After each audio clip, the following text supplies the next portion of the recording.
नमस्कार दोस्तों, मैं हूं प्रदीप डबास। आज हम आपके सामने लाए हैं पंजाब के उस विवाद की सच्चाई जिसमें फंसा है राज्य आपदा प्रतिक्रिया कोष, जो बाढ़ जैसे विनाशकारी आपदाओं के खिलाफ आखिरी उम्मीद माना जाता है। सवाल यह है कि जब पंजाब की जनता सबसे भयंकर बाढ़ के बाद ताश के पत्तों की तरह बिखरी हुई है, तब क्या राहत का पैसा सचमुच मौजूद है या सरकारें एक दूसरे पर आरोप लगाकर जनता की पीड़ा छिपाने में लगी है? क्या आप समझते हैं कि जब मुख्यमंत्री भगवंत मान इतने बड़े पैकेज की मांग कर रहे हैं और केंद्र सरकार कह रही है कि फंड पहले से पर्याप्त है, यानी कि पूरा है, तो कौन झूठ बोल रहा है? क्या ये सिर्फ साधारण वित्तीय विवाद है, यानी कि फाइनेंशियल डिस्प्यूट है, या सत्ता संघर्ष का एक और खेल है? और क्या इस राजनीति के घेरे में फंसी जनता का दर्द और हकीकत कहीं खो गई है? राज्यपाल गुलाब चंद कटारिया ने चुप्पी तोड़ते हुए कहा कि एसडीआरएफ नियम पूरे देश में समान है और इन्हें किसी भी एक राज्य की मांग पर बदला ही नहीं जा सकता। क्या ये सिस्टम की कठोरता है या जनता की हालत को नजरअंदाज करने की राजनीतिक स्थिरता है? और जब ये नियम कड़े हैं, तो क्या तबाही के पैमाने के हिसाब से राहत के पैमाने में लचीलापन नहीं होना चाहिए? क्या नियमों की सख्ती के पीछे राजनीतिक एजेंडा तो नहीं छिपा हुआ है? ये बड़ा सवाल है। दोस्तों सोचिए, अगर आपकी खेत खलियान पानी में डूब गया हो, आपका घर टूट गया हो और सरकार से मदद की उम्मीद आपको अधूरे आंकड़ों और कागजी दलीलों की दीवार के पीछे से मिल रही हो, तो आपकी क्या फीलिंग होगी?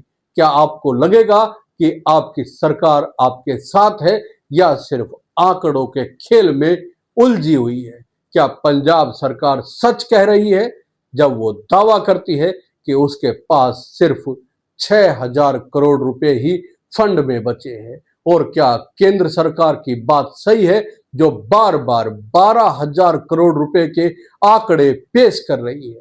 अगर ये दोनों ही सच्चाई है, तो आखिर कौन सही हिसाब किताब कर रहा है?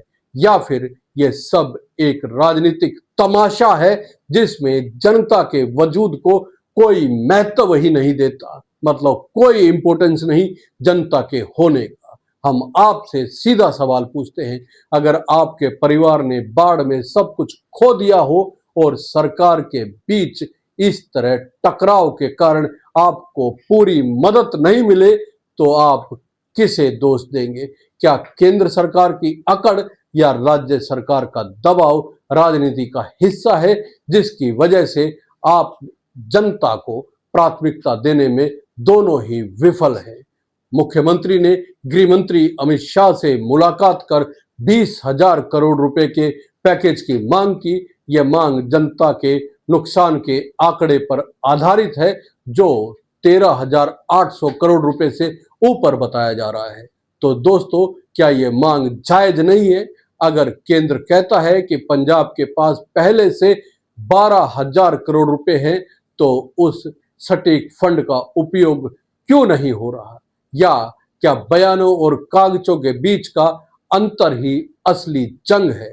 दोस्तों, यह सिर्फ फाइनेंशियल जंग नहीं, यह भरोसे और जवाबदेही की लड़ाई कही जा सकती है। अगर फंड सरकारी तिजोरी में रखे हैं, तो जनता के सामने उसका हिसाब क्यों नहीं आता? और अगर मुख्यमंत्री की मांग सही है, तो केंद्र की ठोस प्रतिक्रिया क्यों नहीं है? कहीं ऐसा तो नहीं है कि इन सभ्य बयानों के बीच जनता की मजबूरी घुट रही है? अब जरा गहराई से सोचिए, हर राज्य एक समान नियम के तहत क्यों बंधा हुआ है, जब खतरा और तबाही नुकसान के पैमाने लगभग हर राज्य में अलग अलग है? क्या हम मान ले कि पंजाब की बाढ़ किसी आम आपदा से कम थी, या फिर नियमों में कठोरता ही राजनीति और केंद्रीय नियंत्रण का एक तरीका है जिसमें किसी राज्य की आवाज दबाई जा सकती है? आइए जनता की नजर से देखते हैं। पंजाब के किसान, मजदूर, छोटे व्यापारियों की हालत आज क्या है? क्या उन्हें राहत मिली है या सिर्फ संसद की दीवारों के भीतर बयानबाजी सुनने को मिल रही है? क्या पंजाब की जनता के आंसू उनका अपमान नहीं है कि बाढ़ जैसे विनाश के बाद भी वे आंकड़े के चक्कर काट रहे हैं? दोस्तों, ये तो आपको ही बताना है कि आखिर हम किसके पक्ष में खड़े हों। क्या पंजाब सरकार को खरा खरा बोलने और ज्यादा मुआवजा मांगने का अधिकार नहीं है, या केंद्र को अपने फंड के दावों का पूरी पारदर्शिता से जवाब देना चाहिए? क्या इस पूरे विवाद के बीच जनता का हित कहीं खो गया है? और अब हम आपसे एक सवाल करते हैं, क्या आप समझते हैं कि यह विवाद सिर्फ फंड का नहीं बल्कि सत्ता की लड़ाई का है? क्या हमें इस तरह के खेल में उलझाना सही है, या हमें सरकारी जवाबदेही और जनता की सेवा को पहली प्राथमिकता देनी चाहिए? दोस्तों, ये वक्त है कि हम इस मुद्दे पर चुप नहीं बैठे।